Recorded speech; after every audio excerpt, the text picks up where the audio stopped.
Boa apresentação. Legal. Boa apresentação para todos.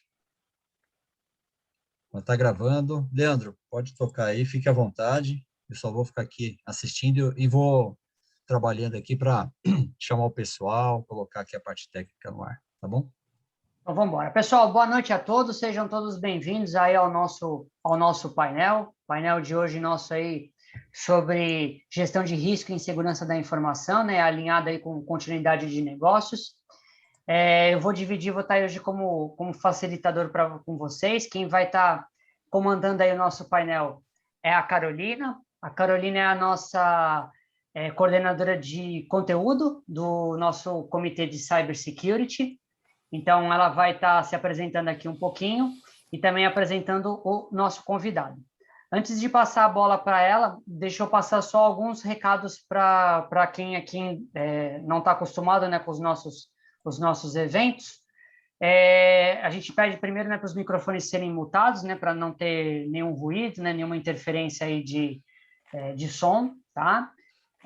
O evento ele vai ser gravado, ele está sendo gravado, então depois quem não puder estar acompanhando até o final, precisar se ausentar por algum motivo, ele vai ficar disponibilizado no canal no YouTube, tá? Depois a gente coloca aqui o canal nosso da ANAD,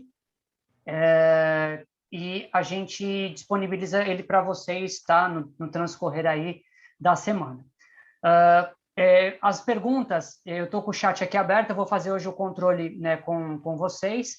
Então, quem tiver perguntas, pode ir colocando aqui para nós, que conforme, né, o Paulo for falando sobre o tema, e a Carolina também, a gente abre ali aquele espacinho para conseguir colocar a pergunta aqui de vocês e tentar responder. Tá bom, pessoal? Então, a gente dá início aí. Carol, é com você.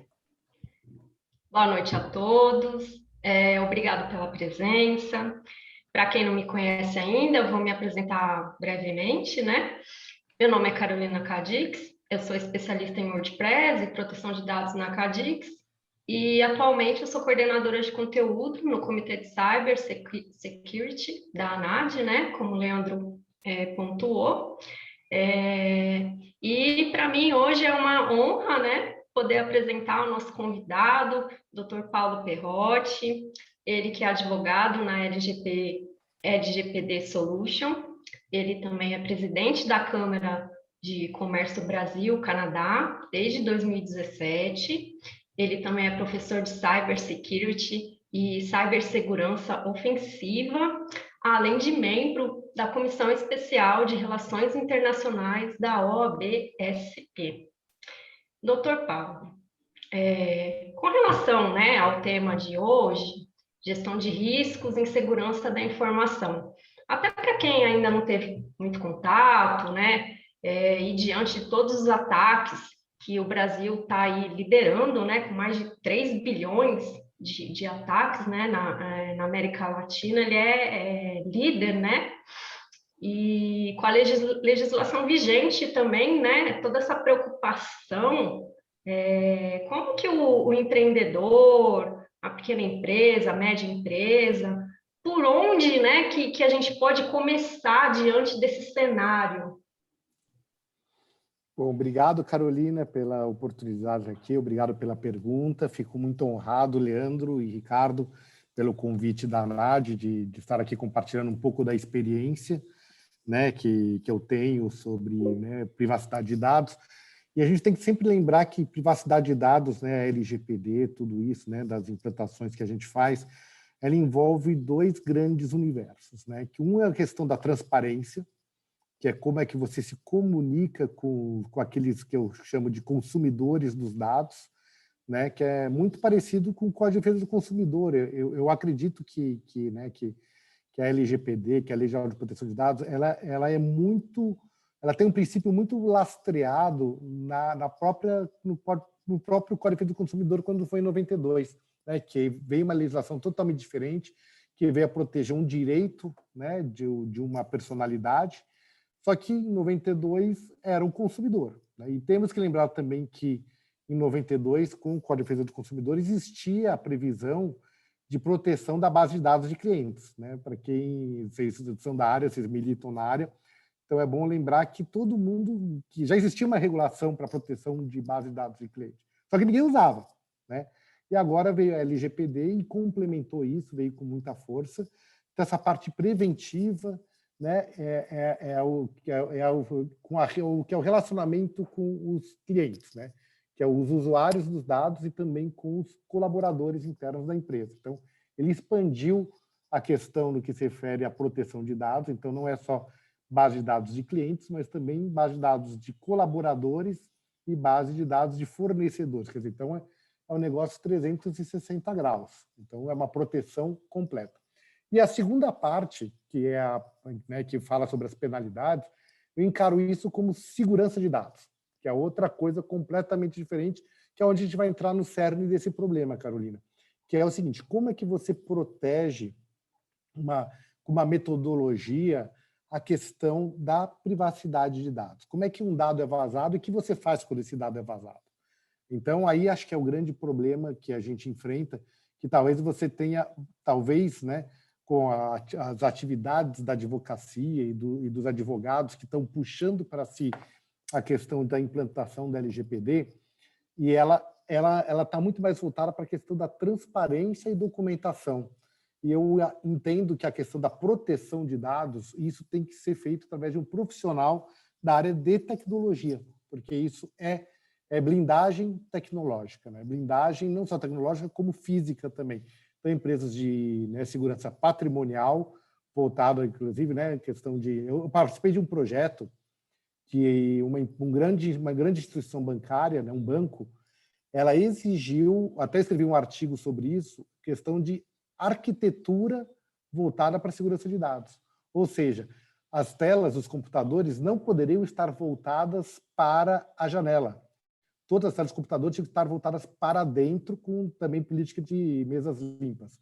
Então, veja que até na arquitetura de um escritório, você tem que pensar não só no óbvio, que são as salas, né, de proteção, então sala de servidores, sala dos recursos humanos, todas as salas que envolvem dados sensíveis ou dados pessoais que são confidenciais, mas também a questão da arquitetura do próprio colaborador, que está lá sentando na tua workstation, está trabalhando, e isso também tem a ver, né, com a questão da privacidade de dados, não só a questão das senhas, mas também posicionamento físico dos equipamentos. Então, acho que esse é a grande questão. Até que nível a gente vai chegar no que se refere à proteção de dados? E também, recentemente, eu fiz uma publicação no LinkedIn sobre, no Japão, né, os hackers estão coletando aquelas famosas fotos com os 2 dedinhos, assim, ó. Sabe os dedinhos, assim, dedinho da paz? Então, o que está acontecendo? Esse dedinho da paz, que não é o dedinho do candidato aqui de São Paulo, não, que eu não vou nem falar o nome. É o dedinho da paz. Muito menos do outro que é presidente, né? Então, o que está acontecendo? Então, através das mídias sociais, estão conseguindo coletar biometria para copiar a biometria dos usuários de mídias sociais, para eventualmente aí utilizar essa biometria para fins inidôneos, né, fins ilícitos. Então, veja os cuidados que a gente precisa ter, até nas mídias sociais, né? Quer dizer, não temos que fugir do óbvio, né? Quer dizer, não é só a questão do Safra, né, o vice-presidente do Safra, que tirou uma selfie com toda a projeção atrás do que ia ser o lançamento do Safra Pay, né, que aí foi realmente uma mancada, mas realmente tem coisas que não são mancadas e que futuramente vão ser utilizadas, que é a famosa foto do V, né, da vitória, que é com a biometria que está sendo coletada do dedinho. Então, quando a gente fala em privacidade de dados, é muito mais amplo e a questão de vazamentos vai ser cada vez maior. Então, precisamos ter o cuidado e por isso que as empresas precisam se preparar cada vez mais para se defender de uma questão de uma infração de dados, porque ela vai ter que... de novo fazendo uma analogia com o Código de Defesa do Consumidor, Carolina, né? O Código de Defesa do Consumidor diz o seguinte: inversão do ônus da prova, né? Então, questão da hipossuficiência, né, do consumidor perante o prestador de serviço ou perante o fornecedor de um produto,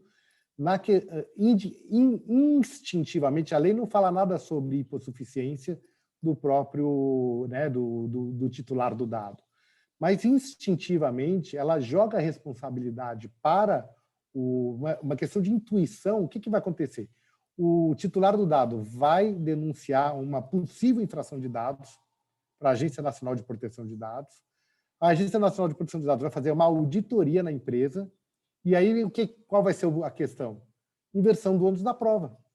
Então, a empresa vai ter que provar que ela estava correta, que ela tomou os procedimentos corretos para ela não sofrer uma penalidade. Ou seja, ela tem que provar que ela é honesta, porque parte do pressuposto de uma denúncia que ela cometeu uma infração. Então, essas relações jurídicas, cada vez mais, e é o que está acontecendo na Europa, na GDPR, as questões jurídicas estão se invertendo. Apesar de não haver a questão de inversão do ônus da prova formalmente estabelecida na Lei Geral de Proteção de Dados, na prática vai acontecer. E as empresas vão ter que provar que aquela infração de dados não partiu dela, nem de um operador. Olha isso. Então, além de você se responsabilizar por uma infração de dados, você tem que também se responsabilizar pelos seus prestadores de serviço, que são os operadores, né? Então, lembre-se que existe o controlador, né, que é aquele que controla, né, o que dispõe dos dados, que recebe o titular dos dados e trata, né, que tem o direito de coletar, tratar e armazenar aqueles dados, e aqueles que operam por conta e ordem do controlador. Então, existe mais um conceito aqui que a gente tem que levantar, que é a culpa em vigilando e culpa em eligendo. Então, quer dizer, a partir do momento que existe uma infração de dados, automaticamente a culpa em eligendo e a culpa em vigilando, elas automaticamente já são embutidas na tua defesa. Porque, por exemplo, você tem uma empresa, você coletou teus dados dos seus colaboradores, você enviou esses dados para uma contabilidade. Você pode ter um bunker de tecnologia, um bunker de procedimentos, né, dentro da tua empresa, mas você colocou para uma contabilidade. Fundo de quintal, que não tem firewall, não tem antivírus, não tem rastreabilidade, não tem monitoramento, não tem plano de contingência, enfim, não tem nada, né? Então você está deixando seus dados vulneráveis e, se houver um vazamento, quem vai ser obrigado a se responsabilizar? Pela lei é o controlador, porque ele contratou aquela empresa, então ele tem uma responsabilidade em vigilando, em eligendo, porque ele selecionou aquela empresa como uma prestadora de serviço. Então veja que o impacto não é só na própria empresa, né? Também ela se reverte aí em toda a cadeia de fornecimentos de uma empresa ou do controlador, no caso, utilizando os termos técnicos, né? Então o controlador ele acaba assumindo, e lembre-se também da responsabilidade do encarregado de dados, né? Que é o DPO lá da Europa, que ele também pode ter uma responsabilidade civil e criminal pelas atividades que ele desempenha. Então, assim, no caso de uma denúncia, né, doutor Paulo, essa empresa aí, o controlador, ele tem que estar preparado para provar que ele não foi imprudente, que ele não incorreu ali numa imperícia, né? Ele tem que ter uma documentação disso. Olha, aconteceu sim um incidente, um vazamento, né? Porque a gente já fala assim, não é que pode acontecer, a gente não é que é pessimista, né? Mas a gente já trabalha com a ideia de que vai acontecer, né? Devido às tendências aí, principalmente no Brasil. Então, ele tem que ter ali documentado para mostrar que, olha, não houve negligência, né, da nossa parte, nem de um terceiro que é nosso parceiro ali, que trata os dados, não houve uma imprudência, uma imperícia por causa disso, disso e disso, para que nessas sanções aí ele não seja, né, tão penalizado, porque tem vários graus também de penalidades, né? Tem advertência, multa, né, doutor Paulo? Tem uma mãozinha levantada aí do Rafael. Rafael, gostaria de compartilhar algum conceito com a gente? Obrigado pelo espaço, professor, e pelos esclarecimentos. Alguma colocação e talvez um bate-papo, uma dúvida, porque a nossa LGPD ela se baseia muito com os padrões europeus, né? E se o professor pudesse passar um pouco da sua experiência, ou compartilhar porque os Estados Unidos ele tem uma outra abordagem, o Canadá também. E a minha preocupação é a seguinte, há certa doutrina que entende, e o que o professor vem defendendo é só o fato de haver esse vazamento, caso haja a culpa em vigilando ou eligendo, já habilita, então, uma responsabilidade do agente privado, ou até público. A gente vê notórios vazamentos aí, e eu entendo também, claro, é um fato notório, assim, infelizmente a nossa NPD, por boas intenções, falta pernas e braços, né? Algo assim idealizado demais, que ela vai regular ou ter capacidade de auditar. Nós temos mais de 200 mil microempresas ou pessoas lidando com dados, ou 220 milhões, enfim. E só o fato, por exemplo, tem doutrinadores que defendem de que o vazamento, como é algo que é razoavelmente esperado que possa acontecer mais cedo ou mais tarde, só haveria eventual responsabilidade caso haja um dano sofrido por um agente privado ou público por esse vazamento de um dever de informação ou de segurança de guarda. A minha pergunta seria algumas observações da experiência do professor e do grande profissional, nesse sentido, porque não há realmente um padrão internacional de segurança. A gente tem a GDPR, que é o nosso modelo, talvez a ISO 27.000, alguma coisa, 712, tem algumas ISOs de padrões internacionais, já que o Brasil, adaptando a legislação da LGPD, porque, por um lado, as empresas também acabam ficando meio sozinhas nesse mundo virtual desprotegido. Juridicamente, ela vai, 27701, e as ISOs. Então, se poderia compartilhar algumas outros modelos de proteção das empresas, de vazamentos, e até com relação a esses entendimentos jurídicos. Ou seja, se o professor entende realmente que é só pelo fato de vazar já é cabível eventual responsabilização, ou se eventualmente poderia, então, ter que comprovar algum dano, porque isso é muito complicado também, há dados sensíveis, há uma série de complexidades, e eu estou já levando em consideração que a NPD, por mais que tenha boas intenções, vai acabar sobrecarregando o judiciário nessas disputas de direito digital e proteção de dados no Brasil. Era mais nesse sentido, professor, eu agradeço. Legal. Então, muito obrigado. Não, eu que agradeço aí a pergunta, né, o debate. Eu tenho várias coisas para falar a respeito de tudo que você falou, várias vezes. Então, eu quase anotei aqui, eu estou sem papel, porque agora a gente não usa mais papel, mas se eu tivesse papel, eu teria feito várias anotações. Primeiro delas, eu sempre digo o seguinte, o Brasil, toda autoridade brasileira tem uma capacidade arrecadatória incrível. Então, quanto a isso, eu não vou ter problema, eu acredito que o Brasil não vai ter problema nenhum para imputar penalidades e arrecadar, porque veja que as nossas multas de carro, para mim, é um grande exemplo disso.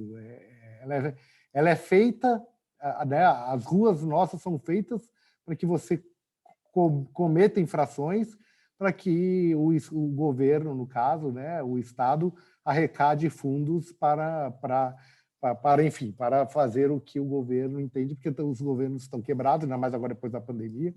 Então, eu vejo que a NPD deveria ser uma entidade lúdica, uma entidade didática, quer dizer, que ensinasse e capacitasse, mas eu acho que a capacitação e o ensinamento vai ser através das multas mesmo. Por menores que sejam, ela vai imputar multa e você que se defenda. Tá?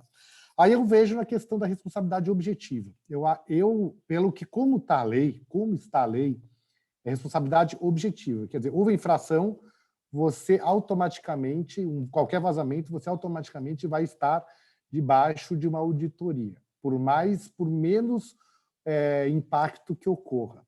Entretanto, existem as graduações, né, que existe na própria lei, dizer assim, aquelas questões que são mais impactantes, obviamente que tem muito mais, as penalidades vão ser muito maiores. Ou então, aquelas que não tiverem nada, no máximo vai ter uma advertência. Então, existe a responsabilidade, para mim, sim, objetiva, quer dizer, não é subjetiva, é objetiva, quer dizer, como ocorreu uma infração de dados, ocorreu um vazamento, prove você que tomou as providências para que aquilo não aconteça. E aí entra a responsabilidade né, do DPO, do encarregado de dados, e da empresa, de como é que eles se movimentam na prevenção daquela ocorrência, né? Você fala assim, tipo, apesar da lei não estar previsto responsabilidade civil e criminal do DPO, para mim ele tem uma responsabilidade funcional como qualquer empregado da empresa, né? Eu faço sempre a alusão do famoso motorista, né? O motorista está lá dirigindo o carro em nome da empresa, com o carretinho da empresa, bateu o carro, né? Bateu o carro, bateu em alguém, vai. Quer dizer, se ele estava na velocidade correta, né, transitando no sinal verde, dentro de todas as capacidades dele, ok, né? Foi um acidente, a empresa vai lá e vai cobrir aquela indenização. Mas se ele estava com o farol vermelho, passando o sinal vermelho, bêbado, sem carteira de motorista, em alta velocidade e bateu em alguém, ele vai ter uma responsabilidade civil e criminal, porque ele cometeu uma infração que, pela profissão dele, não deveria ocorrer. Por isso que eu sempre, quando eu falo de DPO, é igual ao tio Ben do Homem-Aranha, né? Grandes poderes, grandes responsabilidades, né? E aí, mesma coisa que eu falo para o DPO. Eu sempre chego e falo assim, ó, grandes poderes, parabéns, você é o DPO, mas grandes responsabilidades, porque a partir de agora, se você pisar numa infração de dados, você não vai ter a questão de como remediar. Inclusive, vocês, não sei se... toda essa questão, na verdade, um dos temas que é de hoje é sobre norma de continuidade de negócios, né? Até eu queria aproveitar esse gancho que foi dado, porque a norma de continuidade de negócio ela está lastreada no ISO 31000 e no ISO 27005, né? Sobre a questão de como você continua o negócio, permanece no negócio.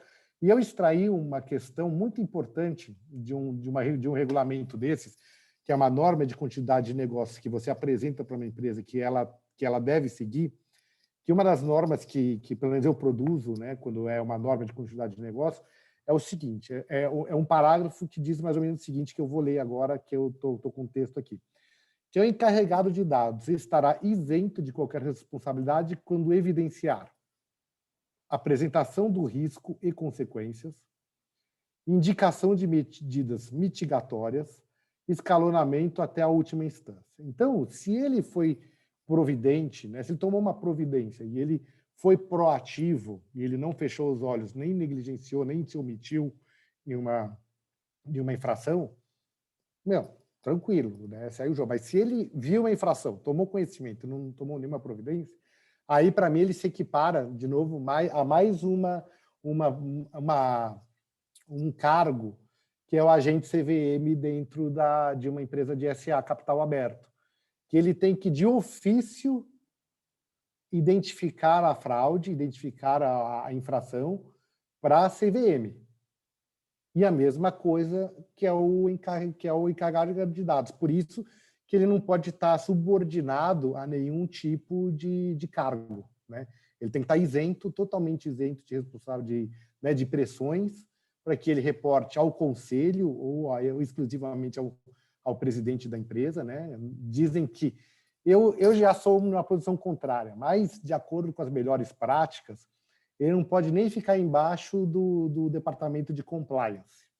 Eu já entendo que ele poderia, mas aí é uma questão de posicionamento. Eu acho que ele caberia muito bem dentro, né, da caixinha do compliance. Mas a lei diz que a GDPR, no caso, as decisões da GDPR, elas são muito claras no que se refere à questão de conflito de interesse. Então, de acordo com a GDPR e as decisões da GDPR, que não são as decisões brasileiras, as decisões da GDPR, e aí trazendo um pouquinho, né, das questões internacionais, as decisões da GDPR, ela tem sim esse problema, porque, né, você tem que trazer uma caixinha nova que é encarregado de dados, DPO. E é só isso. Não pode ter nenhuma outra função, senão, né, tomar conta da privacidade de dados e cobrar isso, né, das formas que estão estabelecidas em lei, que pode ser através de uma comissão de segurança, né, através de pessoas dos departamentos que vão resguardar aquele tipo de privacidade de dados. Então, tem que montar uma estratégia, e é por isso que eu falo do grande perigo, até, se a gente pode falar, contingência, eu acho que perigo não, mas a contingência do cargo de DPO, que é um pouquinho diferente no Canadá. No Canadá tem uma característica diferente, até porque no Canadá é o diretor, lá se dá o nome de diretor de privacidade, né? Que ele também tem que fazer os reportes também, e ele tem que, da mesma forma, tem que identificar se houver uma infração de dados, ele tem que, de ofício, também fazer o reporte, no caso, para a Autoridade Nacional Canadense.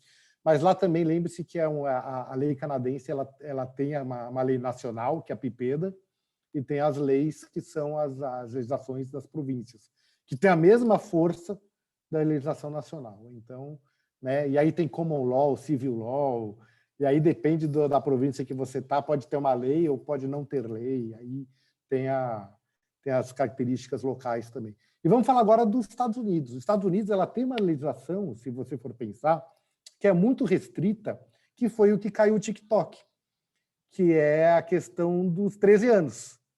Né? Quer dizer, menores de 13 anos é obrigatório o consentimento do pai para qualquer coisa. E você tem que coletar esse consentimento. E aí veio o TikTok e falou assim, eu não vou coletar consentimento nenhum, eu vou deixar disponível para quem quiser usar. E aí foi a grande questão do TikTok, que nos Estados Unidos foi banido. Não foi banido porque invadia a privacidade, tinha problema de criptografia, invasão, o uso indevido dos dados, né? Isso a gente até pode subentender que haja. Mas, de fato, o que aconteceu nos Estados Unidos, se vocês derem um Google, vocês vão ver, o que impactou o TikTok foi a questão dos 13 anos, da lei dos 13 anos e menores de 13 anos. E não uma questão de lei de privacidade de dados em si, mas sim uma questão de consentimento para menores de idade. Olha a diferença, não estamos falando de privacidade de dados, estamos falando de consentimento para qualquer coisa para menos de 13 anos. Então, quer dizer, os Estados Unidos ainda é muito mais libertário. Lembre-se que uma das primeiras decisões que saíram sobre o uso de dados de mídias sociais foi nos Estados Unidos. No caso acho que NetIQ contra o LinkedIn. Dá uma olhada nessa decisão. Eu tenho, se alguém quiser, eu tenho a decisão na íntegra. Tá?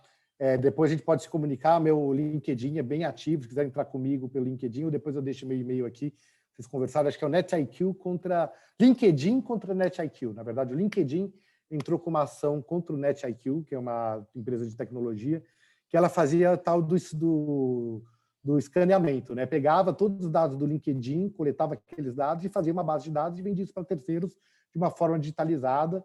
E aí o LinkedIn entrou com uma ação contra o NetIQ, dizendo o seguinte, olha, isso aqui é propriedade particular, esses dados são particulares, são meus, esses dados. Os dados as pessoas colocaram aqui, mas a tecnologia é minha.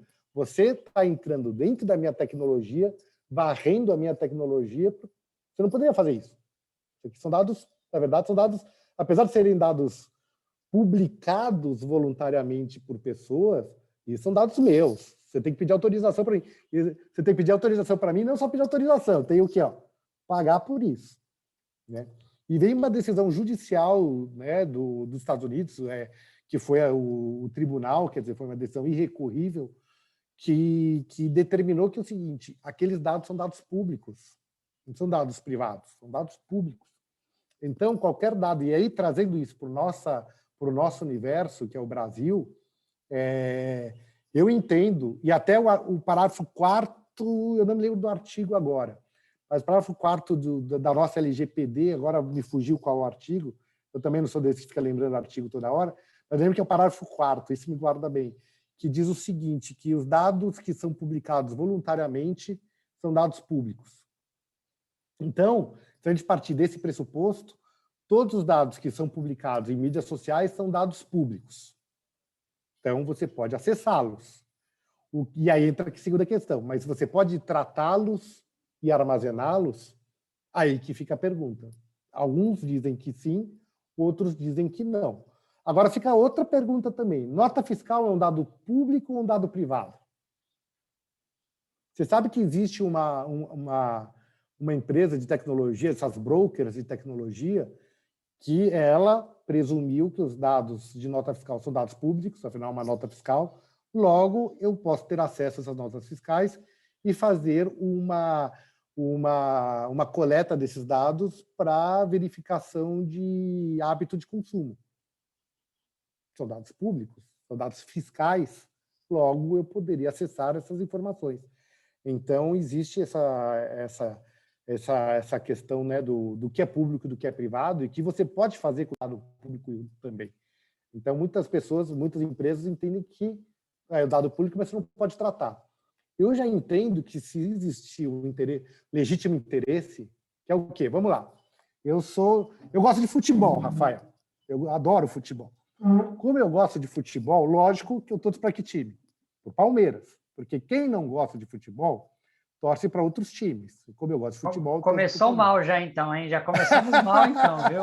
Já começamos mal. Eu acho que o doutor Paulo está certíssimo. Já começamos mal. Gente, vamos encerrar aqui o evento. Agradecemos a presença de todos.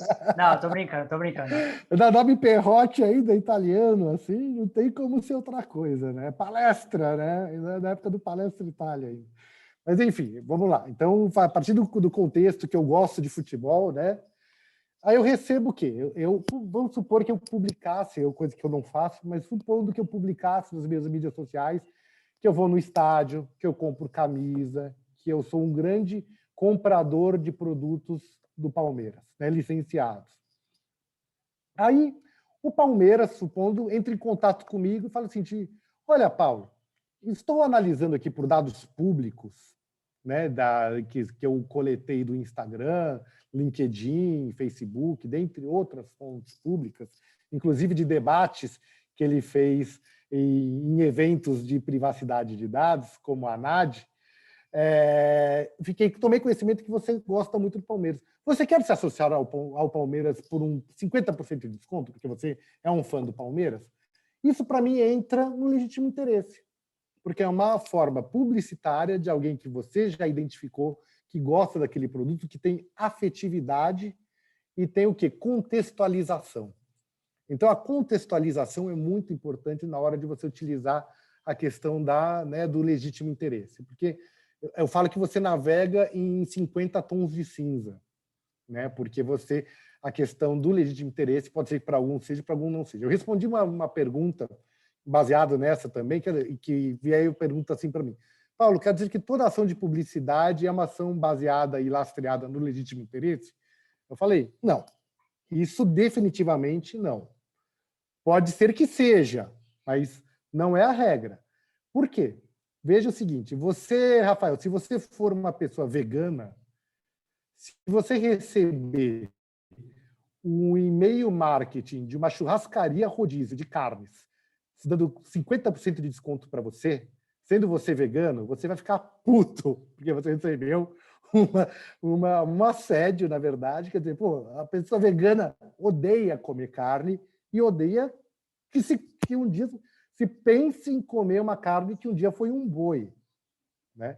Então a pessoa vai se sentir ofendida, fala assim, não só eu não gosto de carne, como eu não como carne, não gosto de quem come carne, não gosto de quem mata o boi para fazer bife para comer carne, logo vou entrar com uma ação por privacidade de dados, eu quero saber como ele coletou esse dado, aí entra a questão da coleta. Então ele vai entrar em contato o quê? Com o famoso boi gordo lá, que mandou o e-mail marketing para ele, vai dizer o seguinte, como é que você mandou, em que base você mandou esse e-mail para mim? Eu falei assim, porque você gosta de carne. Não, eu não gosto de carne. Então você não conseguiu comprovar como você coletou meus dados, nem por que você mandou para mim esses dados. Vou te denunciar para a Agência Nacional de Proteção de Dados. E aí que responda, até porque existe, né, spam é uma infração de dados, e um simples spam, nas multas das Agências Nacionais de Proteção de Dados da Europa, a média mínima está sendo entre 20 mil euros a 30 mil euros por envio de spam. Então, passando para números brasileiros, que seja 20 mil reais ou 30 mil reais, tá? Passando 1 para 1, já é uma penalidade pesada se você for pensar em um restaurante, por exemplo, que uma refeição custa, sei lá, 100 reais. Quer dizer, são 300 pessoas comendo, uma penalidade né, por 300 pessoas comendo no restaurante é uma penalidade, vamos dizer assim, pesada para um restaurante. Mas, enfim...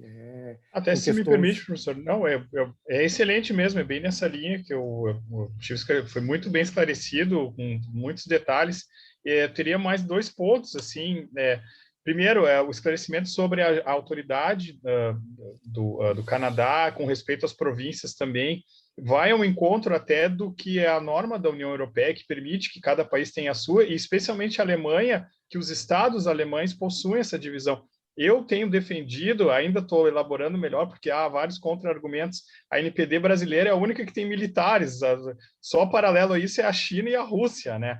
E eu acho que respeitar um princípio também do próprio desenvolvimento dos estados federados, não dá para comparar São Paulo com Rondônia.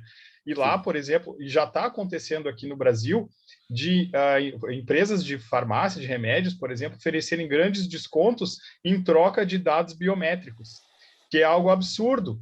Assim, eles podem identificar com uma base legal de algum tratamento de desconto, e aqui no Brasil também há exceção pelo uso dos dados financeiros, e sabe-se lá o que fazem com o consumo do meu cartão de crédito. Isso já existe hoje, é uma base compartilhada entre seguradoras, agências de saúde, meus dados estão à venda aí, né? Mas é muito interessante a consideração que o professor fez sobre o espaço entre o público e o privado. Quando, de repente, um bom critério, um parâmetro pode ser qual a forma de apropriação privada que pode ser feito, qual o lucro que vai ser obtido com esses dados públicos. Se é um evento cultural, se é um evento, de repente, uma propaganda que incentive sem fins lucrativos, talvez possa ser um bom parâmetro. É que me preocupa, por exemplo, a NPD, eventualmente, considerando o Brasil, vir a educar com essas multas. Imagina, eu sou aqui do Sul, meu time, eu não tenho muito orgulho aqui, é o Grêmio e tal, mas, enfim, gosto muito de futebol, jogo, mas faz 1 ano e meio que eu nem toco uma bola. Mas o fato é que a gente precisa considerar que a NPD vai sair multando à torta e à direito. Quais os critérios que ela vão ter? Será que ela vai ter condições de multar 200 milhões de notificações diárias? Eu vou ser que todo dia eu recebo um spam, uma coisa. Tem essa falta de praticabilidade, então isso me preocupa bastante nesse ponto. Por isso que eu acho que, entendo também, modelando até o Canadá, e me interessa aprender melhor, essa subdivisão de competências, essa capacidade de apurar todas as infrações, porque vão ser inúmeras. O Brasil está atrasado em vários pontos, principalmente tecnológicos, para considerar. E a educação do povo também, né? Se a gente levar isso em consideração, que, enfim, muito obrigado pelo seu esclarecimento. Eu acho que o Brasil... Paulo, só antes de você entrar, Paulo, só para colocar um ponto que acho que é interessante nós frisarmos aqui, que o Rafael levantou, e até que você colocou.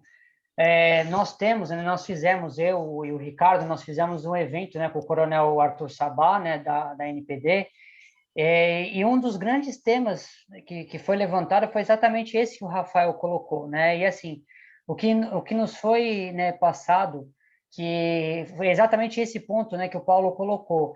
A intenção realmente da NPD não é sair canetando, né, todo mundo à torto e a rodo. Por quê? Porque nós sabemos que a cultura brasileira, né, ela é diferente da cultura americana, ela é diferente da cultura canadense, ela é diferente de várias culturas que hoje já tem aí uma lei geral de proteção de dados em vigor. Então, no entanto que nessa agenda regulatória, né, que eles disponibilizam, todos esses cuidados, né, que eles estão tendo, esses guias que eles estão soltando, são exatamente nesse sentido. Para quê? Para criar, na verdade, uma conscientização para o povo, para o brasileiro, principalmente, e para as empresas. Porque, realmente, você multar uma pequena empresa, uma média empresa, é diferente de você multar uma grande empresa, né? Então, tem toda uma questão também aí cultural em cima, que nem o Paulo colocou muito bem, de que a gente tem esse poder, né? A gente sabe que o Brasil, para a questão de multa, é uma coisa que a gente estala o dedo e o negócio funciona, porque nós temos, infelizmente,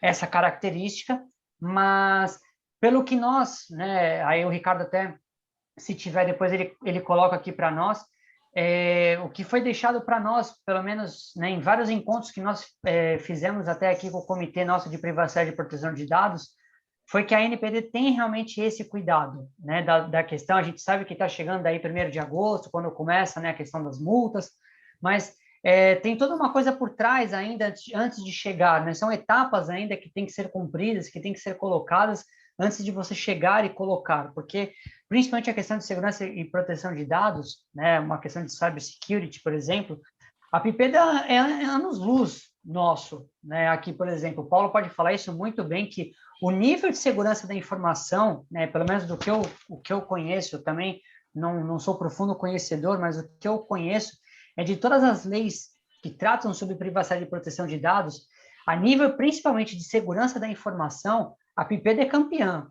Ela desce realmente a um nível que nenhuma norma conseguiu até hoje chegar, né? O canadense, ele tem esse cuidado, né, do comissário de privacidade, enfim, de todo o diretor de privacidade, todas essas questões, esses cargos, né, que envolvem a lei, de uma forma totalmente diferente. Eles encaram, né, pelo jeito que você lê a lei, você vê que o canadense ele tem uma outra ideia, né, uma outra visão sobre isso. Então, eu acho que, na verdade, tudo isso vai ser construído com o tempo, né? Não é, isso já foi deixado, né, para nós em vários pontos aqui, que a ANPD não tem esse interesse, né, de chegar e canetar já no 1º de agosto, desculpa, chegar e já começar a sair por aí. Mas eu acho que um primeiro passo ele tem que ser dado, né, que nem o Paulo colocou bem. A gente tem que dar esse início, né, da conscientização para o brasileiro, para começar, né, a ter essa cultura, né, porque que nem o Paulo colocou, o CDC, por exemplo, ele traz isso, né? Ele já, né, a gente tem isso, por exemplo, em artigos da Constituição Federal, em várias outras normas brasileiras, nós temos essa questão da guardar a sua devida proporção. Mas essa cultura ainda é uma coisa que ainda o brasileiro está caminhando. Então, todas essas dúvidas, Rafael, é muito legal de você trazer, porque pode ser uma dúvida que todo mundo tenha, né? Que todo mundo passe aqui também por isso no seu dia a dia profissional, e também é uma visão que a gente mesmo como profissional da área, a gente possa aqui colocar também isso e colocar, de repente, um entendimento, né, não a nível de um considerando, vamos por assim, mas um entendimento de que tal situação poderia chegar por uma outra via, de uma outra forma, com uma outra abordagem, com outro olhar, entendeu? Então, legal, parabéns até pelas suas colocações. É legal de a gente ter essa interação com as pessoas, que a gente vai tendo essa vivência e a gente vai tendo também essa experiência de outras pessoas, de outras regiões, de outras áreas, né, que é uma vantagem que a gente está tendo agora, né, com o evento online, né, de ter esse contato com as mais pessoas. Mas, Paulo, continua aí, desculpa só te interromper. Eu ia aproveitar essa pergunta do Rafael para introduzir o da Pipeda, mas ele já colocou e você já colocou também, então vamos tocar o barco aqui. Não, tranquilo. O que eu acho também, acho que a minha opinião é que deveria ser, né, uma entidade, né, que a Agência Nacional de Proteção de Dados deveria zelar e preservar, né, eu sou a ideia, na verdade, do seguinte: a primeira infração é não haver uma penalidade fiduciária, sabe? Sim, porque é o seguinte, você tem que dar um pressuposto para a pessoa ter um problema e ela poder corrigir aquilo que ela eventualmente não sabe ou eventualmente ela foi negligente. Eu acho que na primeira de dados, eu sou sempre da negócio doloso, né? Que esse negócio, a primeira questão deveria ser sempre, olha, você cometeu um erro aqui, cometeu uma infração aqui, ó, vou deixar passar, mas da próxima vez que tiver, eu vou vir com uma penalidade pesada. Então, acho que deveria ter um cartão amarelo e depois um cartão vermelho, né? Mas é uma questão de idealismo e um pressuposto. E tem outra coisa também que o pessoal discute muito, Rafael, que poderia ser uma questão aplicada ao Brasil. Lembre-se que o Brasil é federalista ao extremo. Então, tudo é nacional. Então, a lei é nacional, os departamentos são nacionais, tudo é nacional. E é verdade, eu concordo contigo. Por que não você empoderar os estados para que os estados pudessem fazer esse tipo de fiscalização, né? E aí sim funcionaria mesmo como uma federação de estados. Só que no Brasil você vê que a verdade, o Brasil não é uma federação de estados. Na verdade, existe o Brasil e algumas coisas foram jogadas para o governo. O município tem muito mais força que o Estado perante os impostos, que é o ISS, IPTU, tudo isso é arrecadação do próprio. E aí inventaram o ICMS lá e os royalties, entre outras coisas, para pagar o Estado lá para ele sobreviver. Mas, na verdade, o grande empoderado é a Federação Nacional e os municípios. O Estado ele é muito fraco por si só no que se refere à arrecadação. Então, eu entendo que poderia, sim, também deixar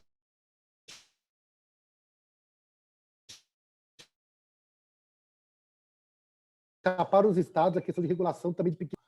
E não ter uma divisão do que é grande empresa e do que é pequena empresa, e fazer a pequena empresa ter que obedecer as mesmas regras que uma Magazine Luiza tem que obedecer, né?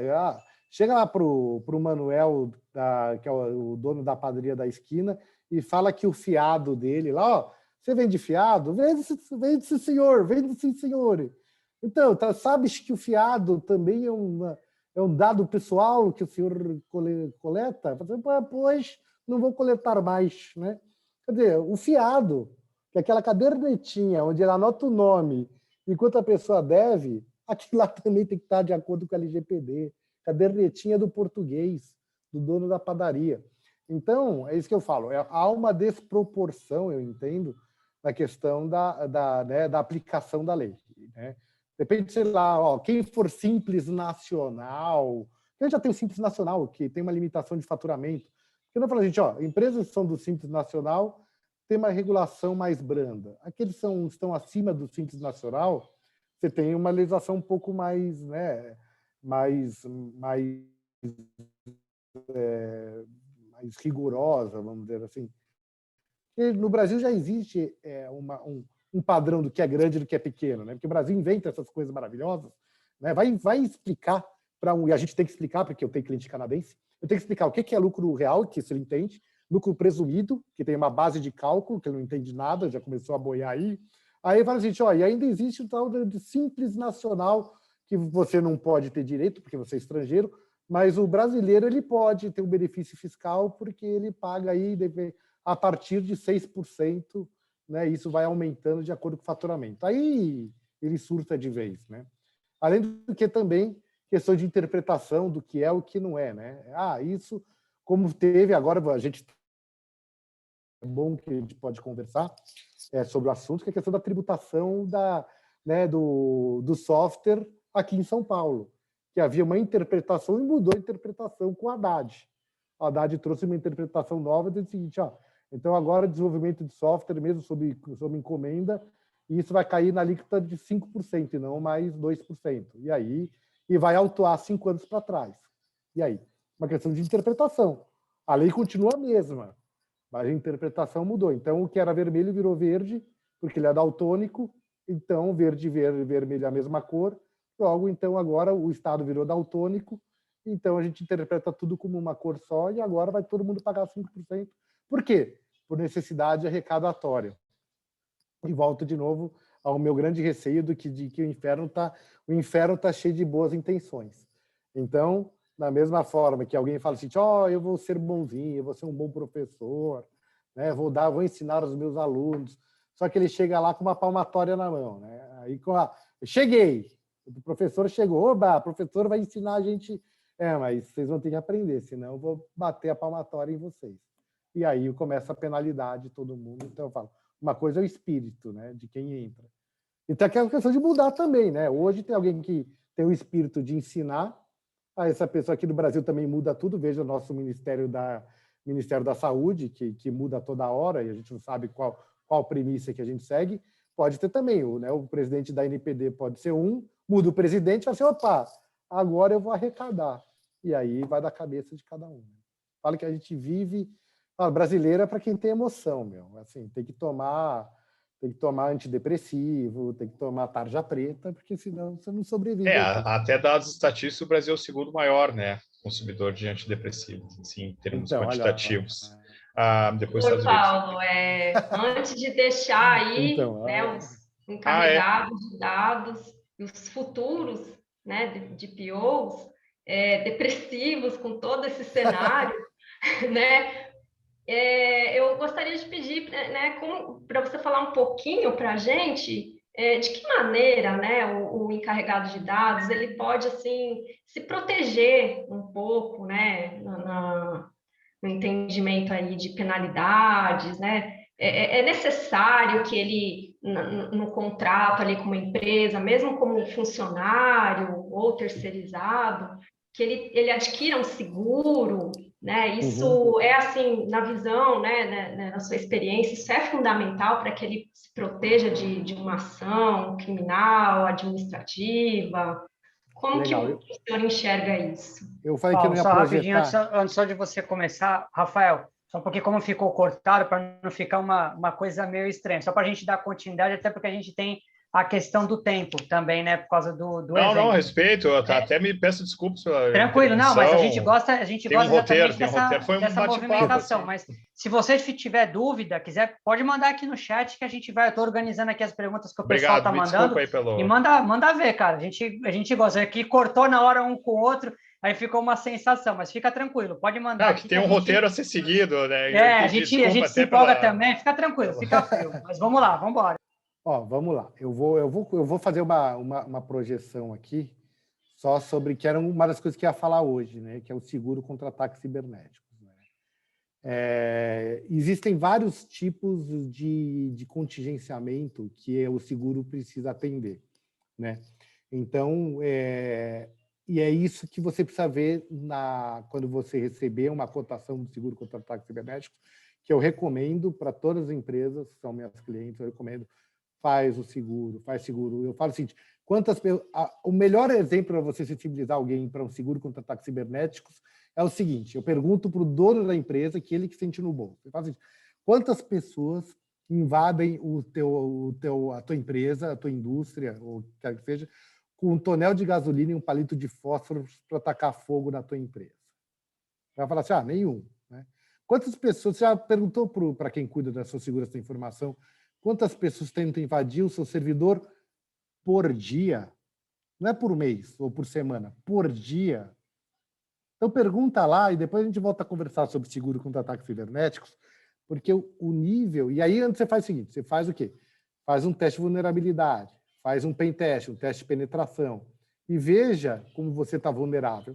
Eu não vou falar nada. Você vai fazer e você vai chegar à conclusão que fazer um seguro contra ataques cibernéticos é a melhor coisa que você tem para fazer.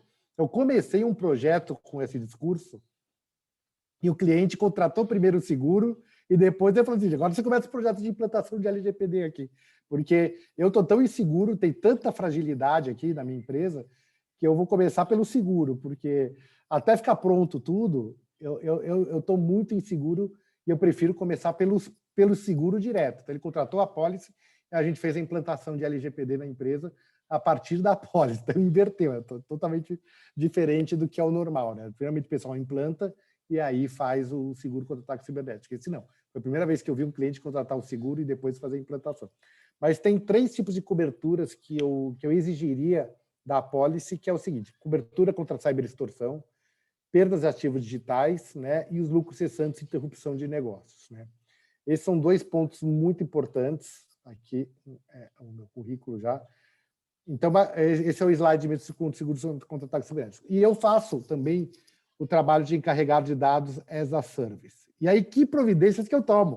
Então, eu vou falar na carne o que eu tomo de providências quando eu vou ser um DPO de uma empresa, né? Que é o DPO as a service. Primeira coisa, limitação de responsabilidade no contrato. Gente, limitação de responsabilidade. Eu me responsabilizo pelos danos diretos patrimoniais limitados ao valor do contrato durante 12 meses. Ponto. Mas se houver uma infração de dados que for negligência sua, limitado aos danos diretos patrimoniais nos últimos 12 meses de contrato. Ponto. Mas eu quero uma amplitude disso. Você quer uma amplitude? Eu não vou contratar um seguro. Você quer contratar um seguro? Contrata você. Eu não vou contratar. Se você quiser os meus serviços, é sob essa condição. Eu acho que você tem que ser muito duro e deixar muito claro, porque quando a corda arrebenta, ele vai arrebentar ele vai querer te colocar no meio. Qualquer que seja a infração, por mais que você tenha tomado todas as providências legais, jurídicas, tecnológicas, procedimentais, por mais que toda empresa, quando o casamento está indo bem, seja frutífero, quando dá o problema, aí começa a caça às bruxas. Então, eu sou muito claro do seguinte, a minha responsabilidade como DPO é limitada ao valor que eu recebo. Bom, se você quiser mais do que isso, vá atrás de um seguro. Não tem problema. Eu não vou. Se quiser, você pode acoplar um seguro e colocar junto, né, que aí você vai ter uma cobertura muito maior sobre uma infração de dados, uma multa da NPD, que hoje já tem, né? Seguro que também cobre as multas da Agência Nacional de Proteção de Dados, alguns não, outros sim. Por isso, quando for analisar a pólice de seguros, analisa se contempla penalidades da Agência Nacional de Proteção de Dados, senão não vai adiantar nada. Você vai ter uma infração, aí chega, né, a seguradora que vai olhar nas entrelinhas ali o que ela vai cobrir, o que ela cobre, o que ela não cobre, e vai aplicar. Então, eu daria essa dica, né, para quem quer trabalhar em ser um DPO, ser um encarregado de dados. Se for da empresa, se for um trabalho, se ele for CLT da empresa, eu exigiria um seguro. Se for um DPO as a service, né, trabalhar como DPO, limitação de responsabilidade e ponto, sobre qualquer circunstância, né?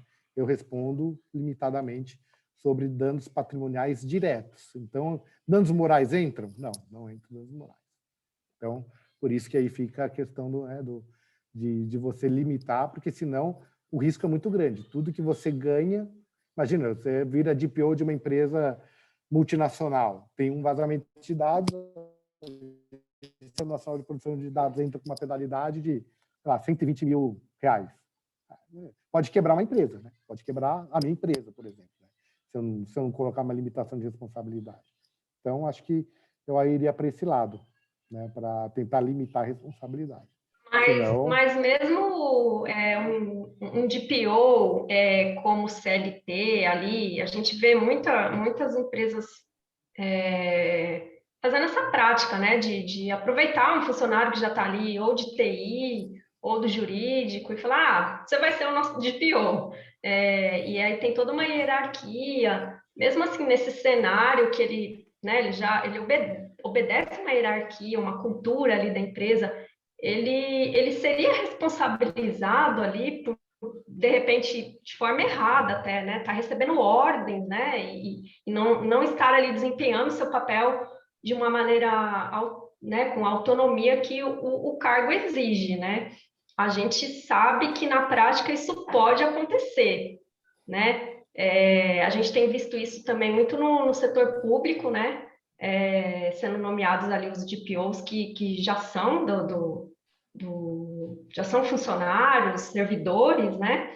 E dentro de uma hierarquia. Como que fica essa relação de ser penalizado pelas atribuições que ele tem como encarregado, sendo que ele está subordinado ali a uma hierarquia que, assim, no meu entender, não deveria, né? Então, assim, na prática as coisas mudam um pouquinho, né? A gente tem que lembrar também, né, que existe aquela questão também de quem colocou a pessoa lá, né? Eu sempre falo o seguinte, bom, quem é o responsável por ter colocado essa pessoa para ser o DPO, né? E aí você começa a inverter um pouquinho essa questão da responsabilidade. Quer dizer, é o que eu falo, você vai... vamos lá, eu sou o diretor da empresa, sou o presidente da empresa. Aí fala assim, vou pegar a menina do café para ser nossa DPO, né? E aí é o seguinte, a menina do café é a pessoa mais correta para ser DPO? Não é, né? Então, aí fala o seguinte, tem aquela questão também de quem está lá indicando e recomendando a questão né, de apontar, porque a lei, lembre-se que a lei existia antes, né, no projeto de lei, existia que o DPO precisava ter capacitação técnico-regulatória. Não sei se vocês se lembram disso. Isso é muito importante para a gente lembrar, porque existia essa exigência. E foi tirada. Foi tirado isso. Então, e aí ficou essa questão. Qualquer um pode ser, né, DPO. Então, se qualquer um pode ser DPO, então criou essa bagunça, né? Quem é culpado? É que nem eu falo, quem é culpado né, de ter um problema? É quem colocou a pessoa lá, né? Fala assim, eu vou colocar essa pessoa aqui que não tem capacitação nenhuma, mas eu acho que ela pode ser DPO, né? Ou quem realmente exerce. E aí eu entro na questão também, né, de quem exerce, se essa pessoa é certificada, se ela realmente, né? E aí eu vejo também a questão da omissão. Eu acho que a questão da omissão é muito mais grave do que qualquer outra coisa, sabe, Carolina? Porque aquela pessoa, se o DPO não tomou conhecimento de uma infração de dados e aconteceu, né, isso é um fato. Se a pessoa tomou conhecimento e não tomou nenhuma providência, aí há uma omissão. Então, eu colocaria o seguinte, a responsabilidade da empresa é direta, mas a responsabilidade do DPO ela é subjetiva. Aí confundiu tudo, né? Porque ele está falando de responsabilidade direta e subjetiva. Mas, na verdade, é isso. Né? A responsabilidade da empresa por vazamento de dados, segundo a lei, ela é uma responsabilidade direta, porque vazou, vamos apurar o vazamento e você vai ter uma penalidade graduada de acordo com o vazamento. Do DPO, não. Do DPO ele tem capacitação? Ele tinha capacidade de ver isso? Ele tinha sensibilidade? Ele estava lá corretamente ou era a mina do café? Então, é o seguinte, aí entra uma responsabilidade subjetiva, quer dizer, houve realmente negligência, imprudência e imperícia desse profissional? Se não houve, ok, não tem problema nenhum. Mas se houve negligência, imprudência ou imperícia, se aquela pessoa tinha capacidade de tomar uma providência e ela não tomou, e ela se omitiu, e ela não era tecnicamente capaz de tomar uma providência, aí eu diria que a empresa, se aquela pessoa não tinha capacitação técnica para tomar uma providência, talvez o problema seja de quem colocou ela lá. Veja isso. Então, a responsabilidade continua sendo objetiva contra a empresa. Que eu falo, é aquela questão do, né, puxa, mas do Palmeiras. O Palmeiras tem um jogador desgraçado chamado Vitor Hugo ali, né, que eu não gosto dele, né, um lateral lá. Quem é culpado de colocar ele lá? É o técnico, né? Não é culpa dele. Culpa de quem colocou ele lá. Então, é a mesma coisa. Quer dizer, se colocar um profissional errado no lugar errado, quem é culpado nesse caso? É o técnico, é o diretor da empresa que colocou, né, uma tartaruga no poste lá, que não poderia estar lá, e está lá talvez porque, enfim, era mais fácil, era mais barato, né? Então é isso que é a questão que eu falo que é o problema que a gente vive hoje. Quantas empresas não pedem para a gente, falam assim, doutor Paulo, faz aí uma coisa só para os meus clientes verem, vai, né? Uma coisa de, faz aí, não tem negócio para inglês ver, tem que fazer como tem que ser. Mas é muito caro, então vai procurar quem faça, né? Porque eu não vou fazer. Isso, Paulo, é uma discussão assim que nós, principalmente profissionais, né, de privacidade e proteção de dados, nós temos sempre, né? É uma polêmica, né, que entende, porque realmente no PL, até se eu não me engano, tinha até a previsão de que teria que ter, não sei se foi na primeira ou se foi na segunda, que teria que ter graduação jurídica, né? Então, teoricamente, somente o advogado poderia ser DPO, né, ser encarregado de dados, aí isso depois, conforme foi tramitando, isso foi saindo, né? Mas, assim, eu não vou nem entrar nessa polêmica, porque a gente já teve até aqui mesmo na NAD alguns debates bem calorosos com relação a esse ponto de vista, mas eu acho interessante porque as pessoas entendem muito, principalmente essa questão, né, para nós que trabalhamos, né? Eu, por exemplo, eu sou DPO, e eu vejo que as pessoas acham que é meu, né? Não sei se isso é uma coisa do brasileiro, né? Ou se isso é uma coisa do momento, né? De que tudo será resolvido com uma fórmula mágica, né? Ou os famosos kits de adequação, né? A pessoa vai vir lá com um kitzinho de adequação, vai colocar e a minha empresa vai estar adequada ou que a coisa vai seguir. E a gente sabe, né? Você colocou isso de uma forma brilhante.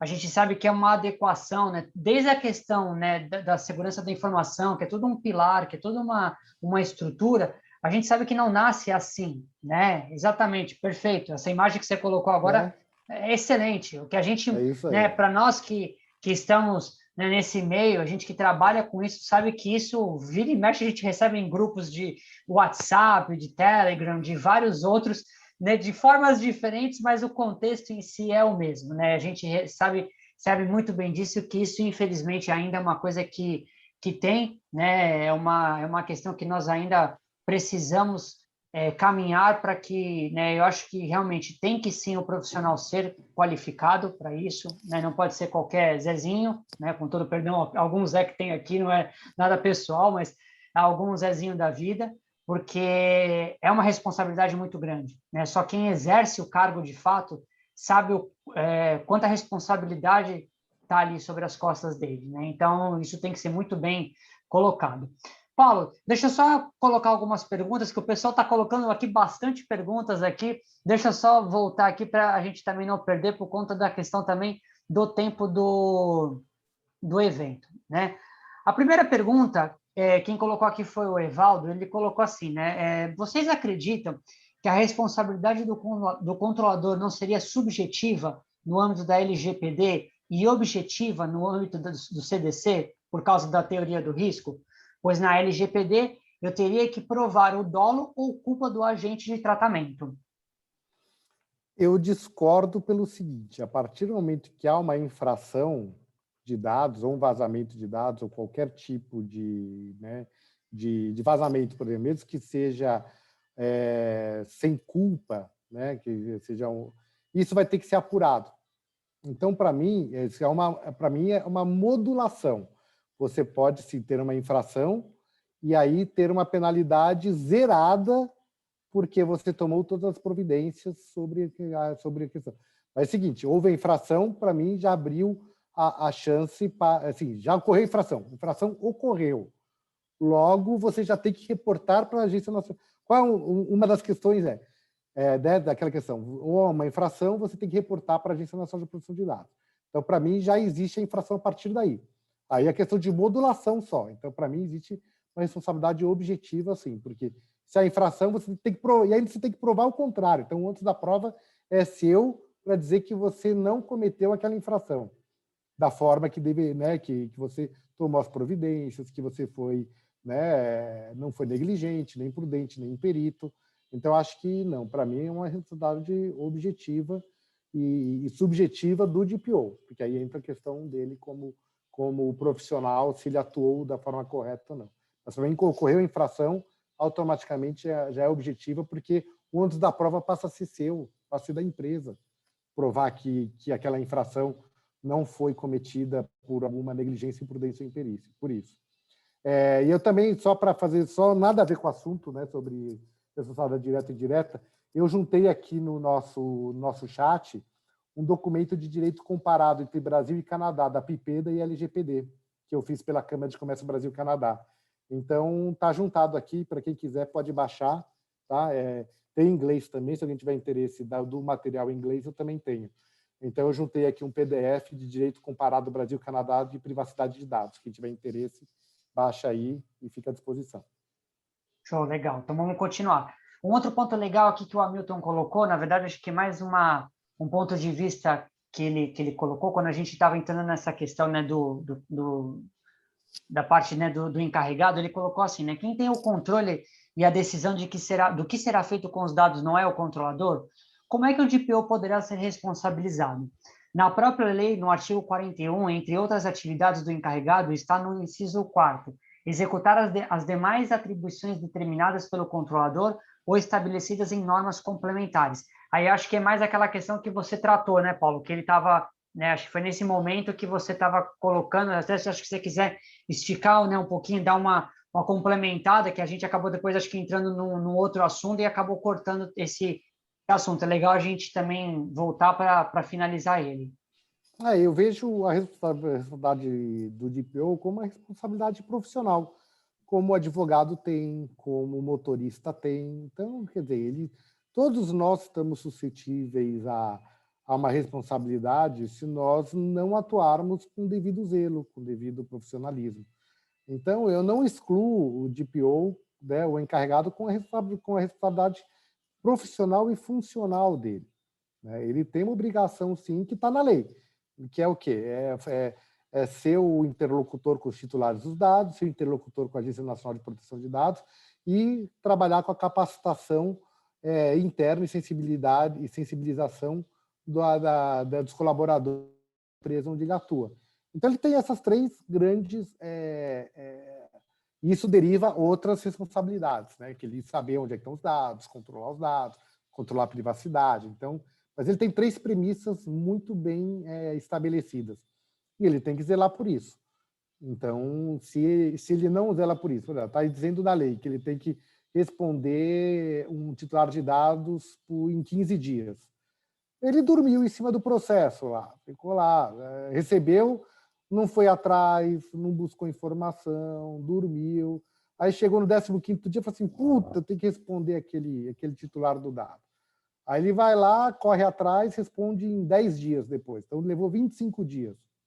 Ele deveria responder em 15, respondeu em 25, sendo que ele não tomou nenhuma providência naqueles primeiros 15 dias que ele deveria ter tomado. Para mim, isso é uma negligência profissional. Né? Então, lógico, se a empresa vier a ser imputada por alguma penalidade porque passou do prazo, essa responsabilidade tem que ser imputada ao DPO, porque ele não cumpriu os 15 dias que ele deveria ter respondido. Por quê? Porque ele dormiu, porque ele não fez nada, porque ele foi negligente, ele foi omisso na obrigação dele de DPO. Então, lógico que ele deveria ser responsabilizado, como qualquer profissional deveria ser, dentro das incumbências e dentro do job description dele. Então, para mim, é isso. Vamos continuar aqui. A Vanessa mandou uma pergunta legal aqui também para a gente com relação ao vazamento de dados, né? Hoje, ela pergunta, né? Hoje, com os inúmeros vazamentos de dados, é possível identificar e comprovar de qual empresa foi vazado o dado do titular? No caso, poderia considerar que o importante é a empresa comprovar, possuir ferramentas de segurança adequadas e etc.? Então, aí entra aquela questão que eu comentei sobre inversão do ônus da prova, né? Uma questão extremamente perigosa, porque realmente a infração pode não ter vindo da tua base de dados, pode não ter nada a ver com a tua base de dados, e vir uma denúncia que você vai ter que responder por que não veio de você. Aí você vai ter que dizer o seguinte, ó, eu tenho material, eu tenho rastreabilidade, eu tenho segurança da informação, eu tenho relatório de impacto a dados pessoais, eu tenho plano de contingência, eu tenho resposta a incidente. Então, você tem que documentar. E eu falo, o grande perigo é esse, porque, para mim, né, e é o que vai acontecer. Vai ter muita empresa que vai receber demandas que não partiram delas, e aí você, né, aquela questão da imputação de responsabilidade ou presunção de inocência. Você presume-se que você é culpado até que prove o contrário. Então, prove que não veio daí. Porque essa informação não tem como ter vindo daqui. Prove que não veio daí. E aí é isso que é o grande...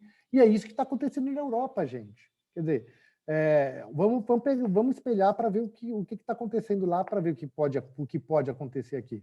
Aqui é o seguinte, chegou uma denúncia, por isso que eu falo da questão da responsabilidade direta. Na Europa, qualquer denúncia, né, de uma empresa média ou grande é apurada, ponto final. Aí você que apresente, como eu vi aqui, questão da agente de tratamento não serem responsabilizados quando provarem. Quer dizer, as empresas têm que... Olha, o artigo 43, para mim, reforça ainda mais, que está aqui no chat, reforça ainda mais a questão da responsabilidade direta. Você tem que provar que não realizou o tratamento de dados pessoais que lhe é atribuído. Né? Quer dizer, você não é culpado quando o dano decorrente de culpa exclusiva de titular dos dados ou de terceiro. Quer dizer, você tem que provar que o culpado, você não é culpado. Então, o que é? Você é culpado desde que você não prove o contrário. Então, por isso que eu falo, existe uma questão da presunção de culpabilidade do controlador, que ele tem que provar, e por isso que precisa da documentação. Eu acho que as empresas elas estão dormindo no ponto, né? Algo, lógico que não é regra geral, mas as empresas que a gente tem muitos clientes que falam assim, você já ouviu falar de LGPD? Nem sei o que é isso. E a gente já está em 22 de junho. Né? A Agência Nacional de Proteção de Dados vai entrar dia 1º de janeiro. Eu vou dizer assim, que uma grande empresa que acabou de assinar contrato comigo semana passada, uma grande empresa de âmbito nacional, vai começar a implantação a 1º de julho.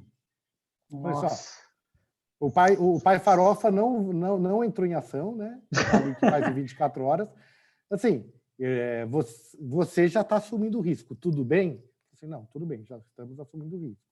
E vamos fazer o que dá para entregar no máximo de rápido de prazo possível. E aí a gente pode cobrar mais, né? Também, né? Até porque profissional do mercado e do mercado de privacidade de dados, isso é uma mosca branca, né? Vocês que estão aqui, vocês são valorizadíssimos, né? Eu até diria que é o seguinte, olha, Canadá, acho que isso eu tenho na minha apresentação, deixa eu ver se eu consigo achar aqui, que tenho sim, eu vou projetar isso aqui para vocês, que isso aqui é bem legal, peraí. Deixa eu projetar. Vou pegar aqui, cadê? Cadê o PowerPoint aqui?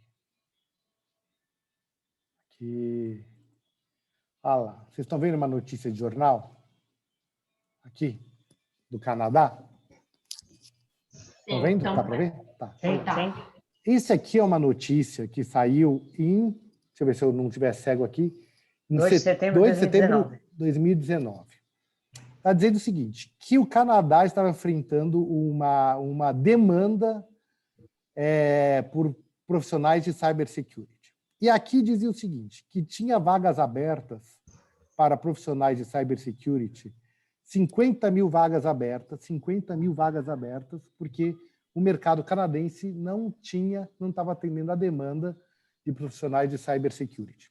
E aí eu passo aqui para o Brasil, né, que nem sabe ainda o que está acontecendo. Então, se no Canadá, que é um país maduro, né, que a PIPEDA já está há algum tempo já em vigor no Canadá, e lá tem 50 mil vagas abertas para profissionais de cybersecurity de todos os níveis, e inclusive as grandes consultorias, né, que a Price, todas essas, né, Ernst Young, acho que na própria notícia diz que a Ernst Young está pagando bolsas de estudos para graduados, para fazer pós-graduação em cibersegurança, para poder contratar, porque bilar, né? Assim, tem demanda. Eu não tenho pessoal capacitado para continuar cobrando dos meus clientes. Então, existe demanda, sim. No Canadá, 50 mil profissionais, isso em 2019. Imagina que no Brasil, o que vai acontecer quando começar as penalidades e isso começar a sair no jornal, né? Não, com certeza. Não, é uma coisa que eu e o Ricardo, a gente conversa bastante, né, internamente, que é um mercado, a gente sabe que é um mercado em ascensão, mas que as pessoas, infelizmente, não estão preparadas ainda, né? Ainda essa preparação ainda está muito cedo ainda, e muita gente ainda não tem esse vislumbre, né, de que realmente tem a necessidade, né, mas tem aquela carência daquele profissional realmente gabaritado, né, certificado, né, pronto para poder exercer ali, independente de qualquer nível. Então, vamos só continuar aqui.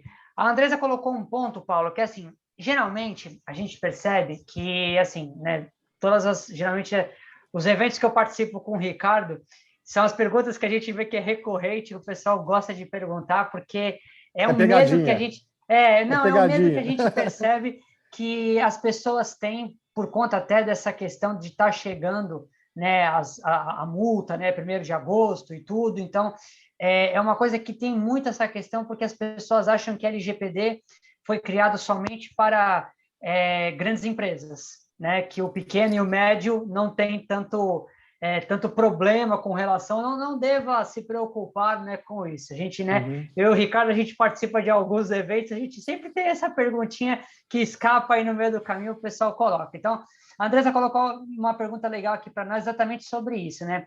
A empresa que não dispõe de recursos para investir em tecnologia em segurança da informação, ela consegue mitigar os riscos com outros recursos?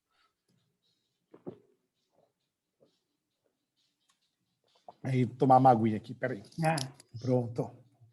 Seguinte, eu vou fazer uma analogia aqui, tosca, mas que serve para essas grandes, pequenas e médias empresas, né? Então, você está na casa de um amigo seu, você está de carro, e você toma seu vinhozinho lá, né? Tomou suas meia garrafa de vinho, tranquilo, né? Você está bem para dirigir, afinal você o Leandro deve ser um contumaz apreciador de vinhos tipo Petrus, né? Nada, nem uma gotinha, né, Lafite Ricardo? Rothschild, né? Deve tomar só aqueles vinhos gabaritados, né? Japechenê, ele toma Japechenê, eu vi ele tomando esse dia. Então, um grande apreciador de vinho, só toma vinhos estrelados. Aí você saiu da casa do seu amigo, que ele levou o vinho, porque o amigo não tinha vinhos tão bons, ele levou da adega dele um vinho para oferecer para os amigos dele, e ele volta, e aí ele é pego de uma blitz. Ou pior, alguém bate no carro dele, e o carro dele acaba matando uma pessoa. Lembra daquele que a gente aprendeu, né, do dolo eventual, né? Primeira lição de direito penal ali, né, o dolo direto, o dolo eventual. Então é o seguinte, a partir do momento que ele bebeu, é dolo eventual, né? Quer dizer, ele assumiu o risco de ter cometido aquele crime, né? Então, mesma coisa, você pode ter uma empresa pequena e passar sempre desapercebido pelas autoridades, né, pelos vazamentos, porque você está navegando ali no meio de milhões e milhões de outras empresas que você vai estar lá, né, discretinho, né? Se vazar um dado, ninguém vai presumir que vazou de você, vai ser de uma grande empresa ou de uma empresa ou de clínica de saúde, é mais fácil. Então, clínicas de saúde, vazou dado, né? Você vai saber, porque você não circula por tantas clínicas assim. E sei lá, você foi lá para fazer uma cirurgia que nem eu tirei esqueci o nome, a vesícula. Tirei a vesícula. Só tem um hospital que sabe dessa informação. Só tem um médico que sabe dessa informação e a equipe de cirurgia. Então, se vazou essa informação, eu vou saber de onde veio, né? No mínimo, vai ter um rol pequeno de pessoas para eu saber de onde veio. Mas existem dados que você não vai saber. Então, as pequenas e médias empresas vão acabar navegando um pouquinho nessa questão do anonimato, porque não vai saber de onde veio, como veio, então o cliente não vai se atentar. Mas se for muito patente, muito evidente de onde veio, ele vai correr atrás. E aí você tem que estar preparado. Então, eu não vejo tanto assim, tipo, você quer assumir o risco? Você é uma pequena empresa e quer assumir o risco, né? Tudo bem, mas você tem que fazer o mínimo necessário, né? Que é, pelo menos, ter que nem eu falo, tem duas coisas importantes dentro da LGPD, né? Quando um cliente pergunta para mim, quais são as duas grandes questões da LGPD que você pode destacar? Primeiro, o seguinte, transparência com o teu usuário, com o teu cliente. Avise-o dos dados que você trata e que você faz com eles. Tenha transparência. Para quê? Para que se ele vier com uma pedra na mão, você vai dizer o seguinte, está na minha política de privacidade aqui, eu já te avisei da forma que eu trato o dado. Por que você está reclamando? Eu compartilho dados com terceiros, sim. Está na minha política de privacidade.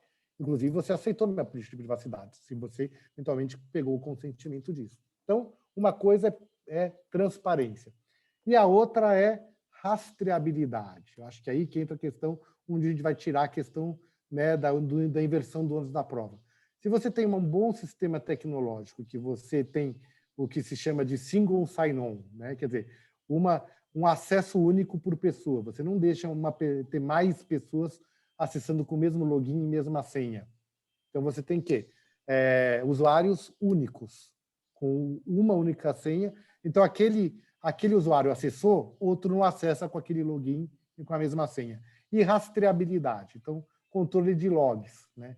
O que aquela pessoa faz dentro do teu sistema, e isso você pode controlar de diversas formas. Tem até sistema open source para esse tipo de rastreabilidade, que você pode colocar e não custa caro. Quer dizer, você pode fazer pequenos ajustes dentro da sua tecnologia, né, do seu parque tecnológico, até pequenas empresas, para saber como é que você controla, né? Até mesmo a Microsoft, né, no 365, ela tem né, quando você tem usar o 365 de uma forma completa, não fazendo propaganda aqui, da Google também tem a mesma coisa, né? O GCP, se não me engano, né, que é o programa do Google de produtos, né, que é o Office deles, né, tem essa rastreabilidade. Então, eu acho que você tendo rastreabilidade, tendo uma política de privacidade que você, né, seja bem claro com o que você faz com os dados, eu acho que você arruma 70% da casa. O resto é detalhamento que você pode fazer com o tempo, né? Então, sempre segurança como cortar unha, né? Sempre, todo dia, um pouquinho. Show. Em cima disso, Paulo, até vamos continuar, que aí o Marco coloca uma coisa que também eu e o Ricardo, a gente recebe recorrente aqui. Como fica, né, no caso, a microempresa que não tem como pagar um DPO, seja ele CLT ou PJ, né? Porque isso também é uma das grandes coisas, né, que nem eu estava comentando, né? O pessoal, principalmente de microempresa, tem essa questão de como se adequar, né, a um processo de adequação LGPD. Se adequar à adequação é um plano, né? Se adequar a um processo, né, para a LGPD, que nós sabemos que não é um processo barato, né? É um processo caro, é um processo que envolve muitos profissionais, muitas responsabilidades, né? Que nem a gente foi debatendo aqui, né? Muita essa questão, mas a gente percebe que o microempresário também tem essa preocupação, né? Que nem o Ricardo, a gente participa, né? A gente às vezes faz os eventos aqui nos comitês nossos de Advocacia 4.0, de startup, e é uma dúvida que a gente recebe muito aqui, né? De como que eu, sendo uma microempresa que não tem um poder aquisitivo assim tão grande para bancar, né? Como é que eu vou chegar para contratar, né, um DPO, seja ele CLT ou PJ, para que ele consiga me dar aí uma estrutura, vamos por assim, ou uma consultoria para conseguir saber assim, olha, puta, por onde eu começo, né? Ele fica, o que pelo menos eu sinto, Paulo, não sei se é a tua opinião, ou até a do Ricardo, o que eu sinto geralmente é que o microempresário, ele quer se adequar, mas ele não tem a condição financeira para se adequar, vamos dizer assim, por completo. Então, ele tenta chegar no meio termo, assim, para, sabe aquele meu cobertor curto? Você cobre a cabeça e o joelho fica de fora. Ele tenta ver, né, o que ele consegue fazer nessa situação para conseguir travar aí uma situação que ele possa ficar, assim, confortável. Eu sei que ele não vai ficar, mas pelo menos tranquilo ali, que se acontecer, ele tem um plano de ação ali preparado. Acho que, assim, eu sempre falo, antes da própria lei entrar em vigor, né, quando a lei, obviamente, você utiliza a lei como muleta, né, eu falo, agora a muleta é a lei. Mas antes eu falava o seguinte, não faça as adequações para a LGPD, né, não faça um projeto de privacidade de dados, eu nunca gosto de falar projeto de LGPD, eu sempre gosto de falar de projeto de privacidade de dados apenas por causa da lei. Faça pela sua reputação. Né? Então, cuide da sua reputação da melhor forma possível. Então, eu sempre coloco o seguinte, se você é uma pequena empresa, o que você pode fazer de melhoria na tua casa que possa respeitar melhor o teu cliente e o teu colaborador? Ponto. Né? Você não precisa ter um sistema complexo, contratar um advogado para tomar as providências. Não. Assim, eu falo o seguinte, olha para tua casa, né? É que nem quando você chega com fome, você olha a tua despensa e fala assim, poxa, gente, o que eu tenho aqui, né, que eu posso melhorar? O que eu tenho aqui para cozinhar hoje aqui, né? Ah, tem lá um macarrão, tem um molho de tomate, tem um queijo. Pô, fazer uma macarronada, talvez não seja a melhor macarronada do mundo, mas você, pelo menos, você tomou uma providência, né? Então, eu vejo por isso. Você não precisa tomar as providências todas de uma vez também. Eu acho que a questão da própria LGPD, eu entendo que acho para as pequenas empresas, e acho que a ANPD vai ser muito razoável nisso, é dizer o seguinte, olha, se você tem um cronograma de projeto e você está melhorando constantemente, e você provar que você tomou as providências, estão ao seu alcance e está em constante movimentação para se prevenir, eu acredito que isso seja uma forma muito boa de atenuar qualquer tipo de penalidade, se não até zerar a penalidade. Né? Então, eu falo para a pequena empresa, gente, mesmo que você não me contrate para ser o seu prestador de serviço, para adequar, né, a sua empresa para a LGPD, é o seguinte, olha, faça um trabalho interno, né, chama alguém, chama sua secretária e peça para ela verificar questões de senhas. Né? Vamos fazer uma política de senhas aqui com os nossos usuários? Vamos. Então, senha é o seguinte, senha vai ser a partir de 10 caracteres, vai ter letra maiúscula, letra minúscula e tem que ter um símbolo. Pronto. E vamos mudar de 45 em 45 dias. Não é uma providência legal? Porque é o seguinte, lembre-se que 40%, estatísticas reais, tá? 40% das infrações de dados acontecem por erros humanos, por falhas humanas. E vamos pensar que uma das principais erros e falhas humanas é a guarda da senha, ou acesso ao servidor, né? O acesso aos aplicativos do servidor. Então, se a gente partir que uma boa parte acontece por erro humano, por que não a gente não foca, pensando numa pequena empresa, vamos focar na capacitação, né? Vamos focar na onde dói primeiro o calo, né, de uma infração de dados, que é o ser humano. Então, vamos mudar, então, política de senha. Já é uma mudança legal. Ter um bom firewall. Ter um firewall que seja ativo, não um firewall por decoração. Né? Um firewall que realmente você coloque lá os sites que você não quer que a pessoa veja. Você está em firewall, mas você permite que a pessoa acesse sites de pornografia. Pô, na hora do almoço, né? No mínimo. Pô, então você não tem firewall. Ponto. Ah, não, mas é o Xvideos. Esse não tem. Esse é compliant. Pô, não tem site compliant de pornografia. Isso não existe, né? Então, é isso que eu falo. Pô, então vamos usar bem as ferramentas que você tem na mão. Porque, no mínimo, eu falo assim, no mínimo você tem que ter um bom firewall, um bom antivírus, e aí, a partir daí, você começa a olhar para a tua casa e ver pequenas melhorias que você pode fazer todo dia. Então, não precisa ter um DPO, mas se você tomar as providências pouquinho em pouquinho, né? Tipo, fazer melhorias constantes, mas consistentes, né? Já é suficiente, entendeu? Quer dizer, para uma pequena empresa pode ser mais que o suficiente até, né? E aí você começa a melhorar, você começa a fazer uma política, poxa, você precisa fazer uma política com meus clientes. Vou começar só dizendo que dados que eu coleto dele. Pronto. Depois eu vejo, vou melhorando essa política. Eu vou dizer, ó, senhor cliente, eu coleto os seus dados e mando e-mail marketing para vocês. Tá bom? Beleza, começa por aí e vai melhorando. Eu falo, uma boa secretária, né, e um bom firewall e um bom antivírus, dá para fazer um pouquinho de mágica aí. E aí vamos torcer para que a empresa constantemente, né, tenha aí essas melhorias e coloque no radar delas essas melhorias.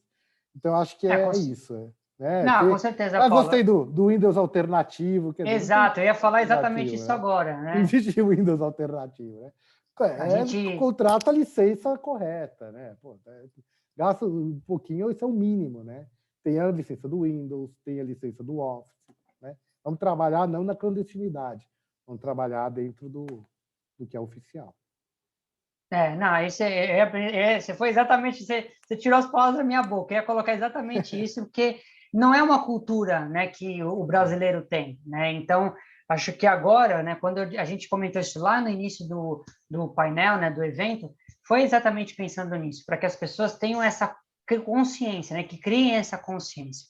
Então, vamos só continuar aqui, eu só tenho mais duas. Aí, pessoal, eu vou por causa já está se alongando já, né, o evento. A gente vai voltar com o Paulo, porque o pessoal está mandando aqui, Paulo, as perguntas para a gente, e o pessoal vai pedir para a gente uma parte 2 aí para a gente repetir esse evento. Então, depois a gente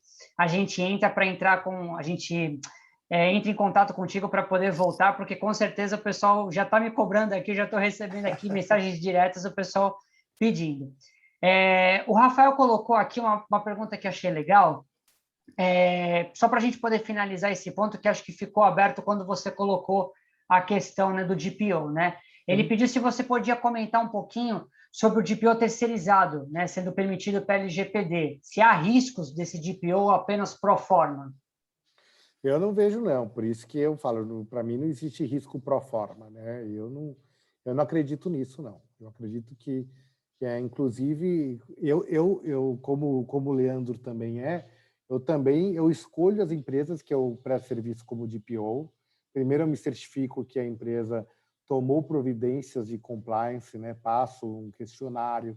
Eu quero conhecer a empresa antes até de apresentar uma proposta, para saber o nível, né, de comprometimento que ela está no que se refere à privacidade de dados. Você está levando a sério esse trabalho. E aí, sim, então eu não acredito que existe risco zero, não. Eu acho que existe risco é uma atividade de risco, por isso até nos meus contratos, quando eu sou contratado como encarregado de dados, eu coloco limitação de responsabilidade. Se não tivesse responsabilidade, eu não colocaria essa cláusula, né? Então, como eu entendo que existe responsabilidade, se o DPO atuar aí com negligência, imprudência e imperícia dentro da funcionalidade dele, né? Quer dizer, se ele for omisso naquilo que ele deveria ser ativo, né? Então, por exemplo, tomei conhecimento de uma infração de dados.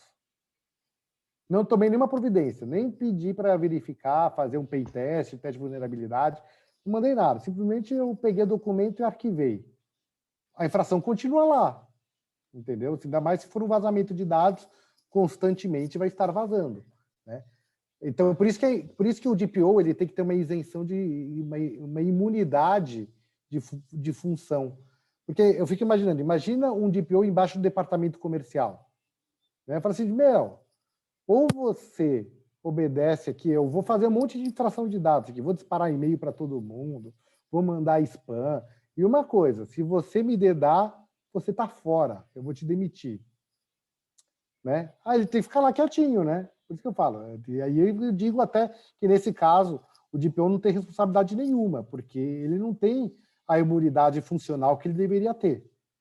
Aí todas essas... Por mais que ele tome consciência, aí vai dar, Perrote, então eu te peguei na curva, porque ele está se omitindo coisa que ele deveria denunciar. Sim, ele deveria denunciar, mas existe um negócio chamado cargo, né? E emprego.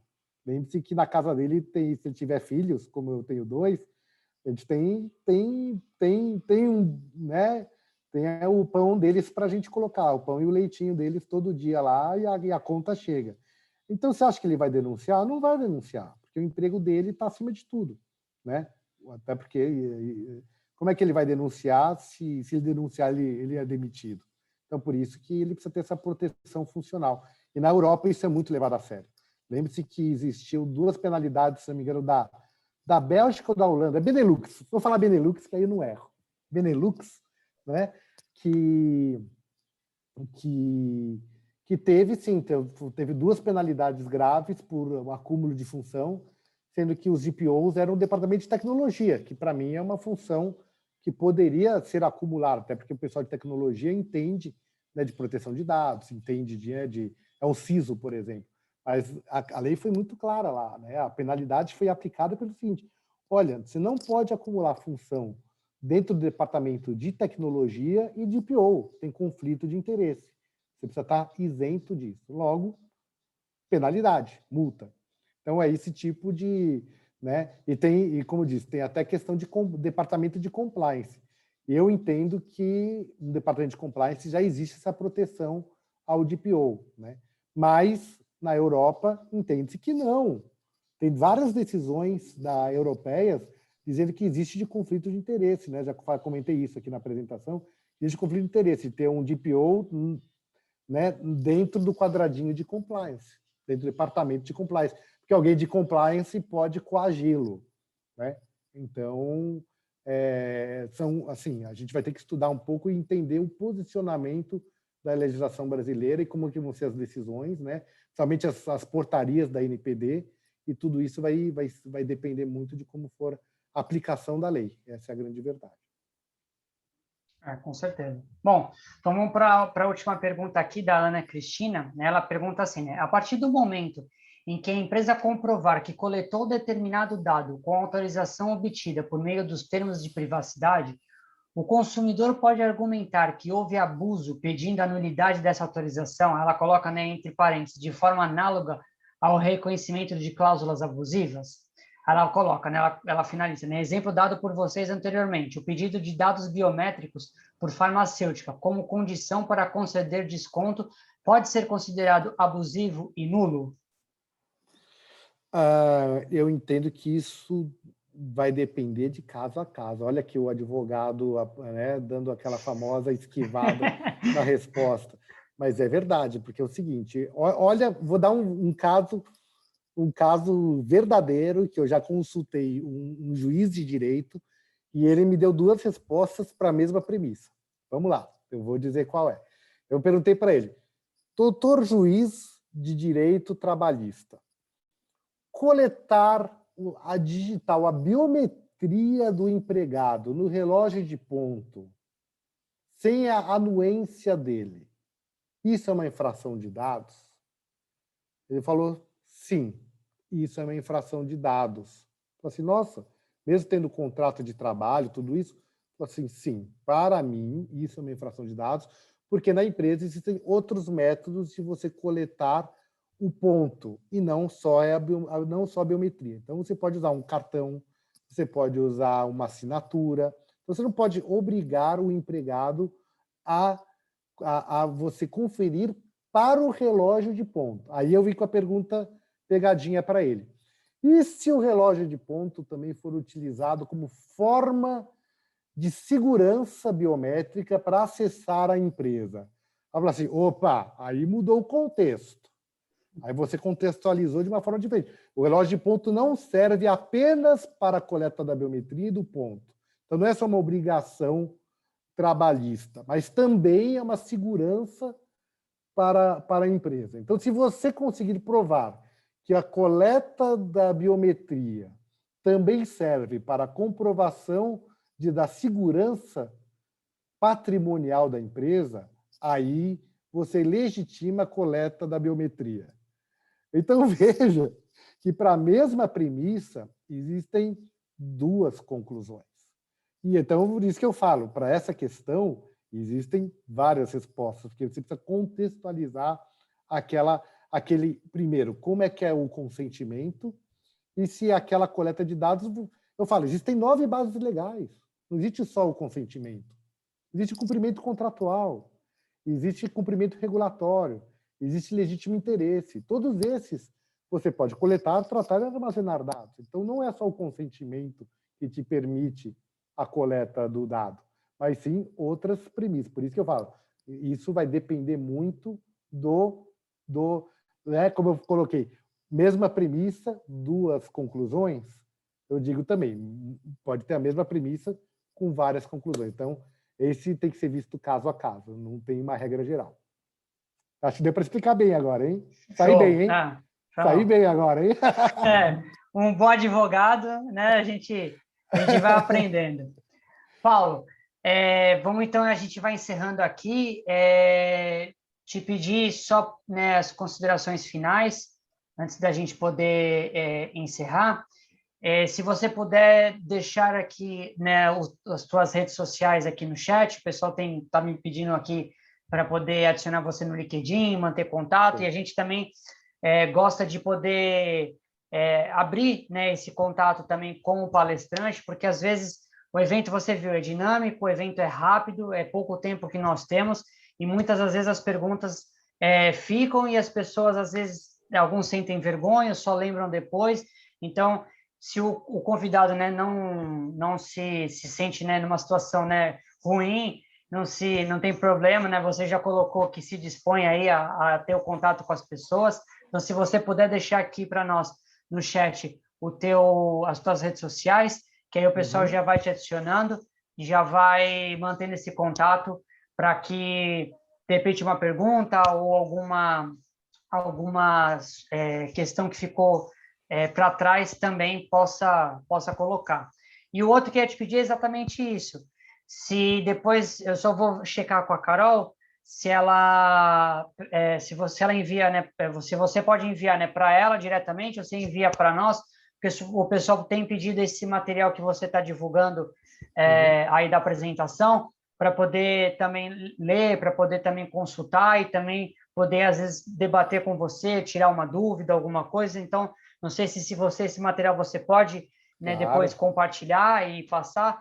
Depois eu checo com a Carol se você passa para o nosso e-mail, né, aqui da diretoria, ou se a Carol faz, né, esse contato, como foi ela que iniciou, para poder passar depois para nós e a gente poder divulgar para as pessoas que já estão solicitando aqui para mim esse material. Então, se você puder fazer as considerações finais, Paulo, eu te agradeço. Maravilha. Então, tem meu e-mail aí. Quem quiser entrar em contato diretamente por e-mail, tem meu e-mail aqui, que acabei de publicar. Eu também fiz, né, também coloquei no chat aqui o meu LinkedIn, né, também. Só que eu vou falar o seguinte, como eu já atingi os 30 mil pessoas no LinkedIn, e segundo consta uma publicação que eu li, quem passa de 20 mil seguidores já é um digital influencer. Então eu sou um digital influencer também. Não sou tão bonito, mas sou um digital influencer, olha só. Então, eu peço só, então, eu não vou conseguir colocá-los dentro da minha rede, porque já atingiu os 30 mil, mas eu peço para continuarem me seguindo, porque aí eu sigo vocês, né? Então, quem me seguir, eu sigo de volta. Então, aí eu faço, né, a contrapartida para a gente poder entrar em contato e manter o contato entre nós. Acho que isso é muito importante. E acho que a palavra final é que é o seguinte, acho que é a primeira vez que eu venho aqui, né? Eu já conhecia vocês há bastante tempo, né?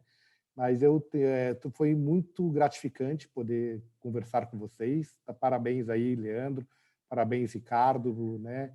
Parabéns também para a Carol, para todo mundo aí que fez para a Andressa, né? Que fez todo esse trabalho aqui de aproximação.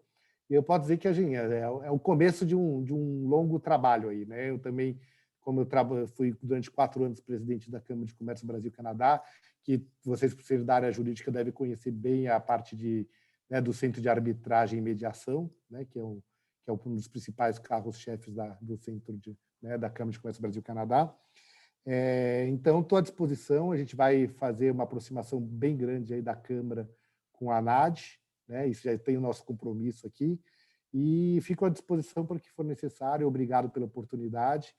E vamos aqui, né, iniciar aqui um bom relacionamento e manter isso durante muito tempo. Acho que e continuar aprendendo, né? Eu acho que então estamos começando uma jornada. Acho que nem começamos a jornada, para falar a verdade.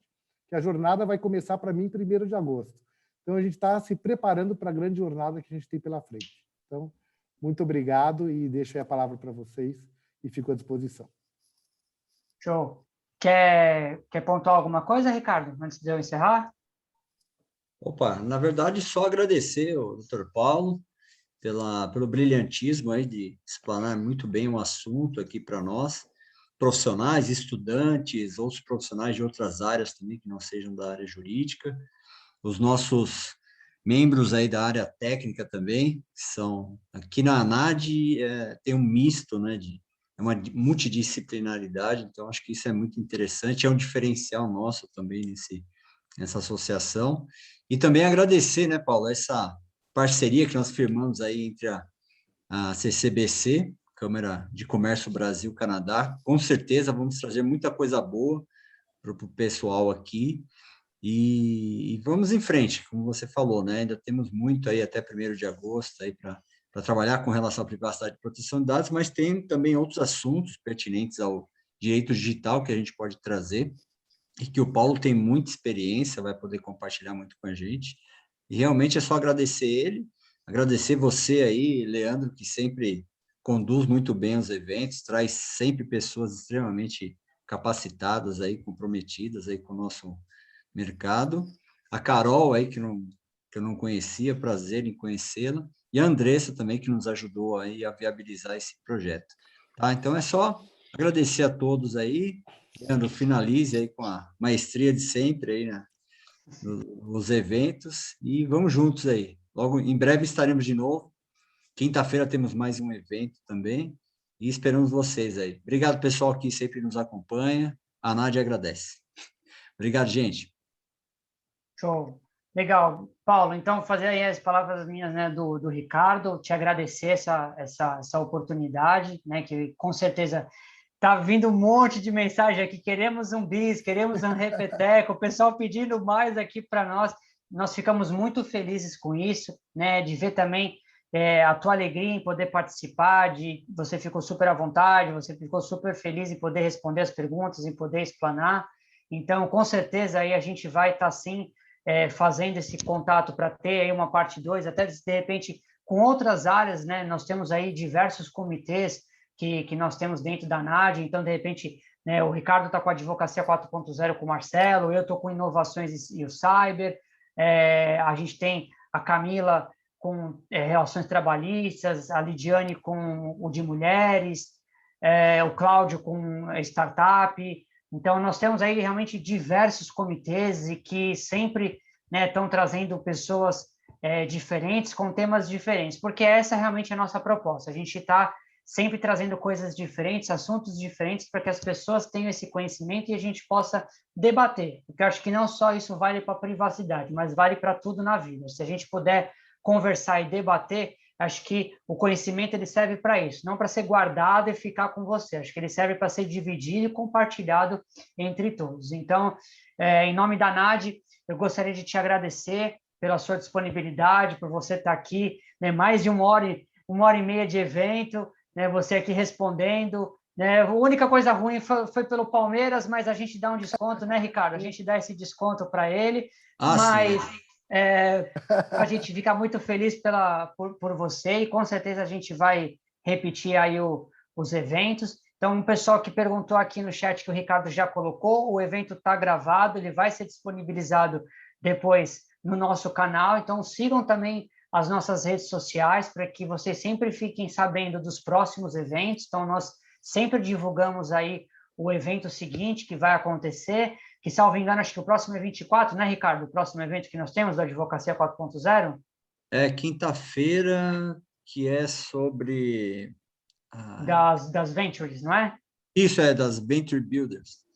Isso, que é vai ser o Ricardo, né, e o Marcelo, aí pelo Advocacia 4.0, então um evento muito legal, muito bacana, então fiquem ligados que a gente vai sempre divulgando aí para vocês o evento. Então, pessoal, muito obrigado, uma boa noite a todos, e o que a gente puder estar esclarecendo aí depois para vocês, trazendo isso aí para vocês, a NAD vai trazer sempre com muita atenção.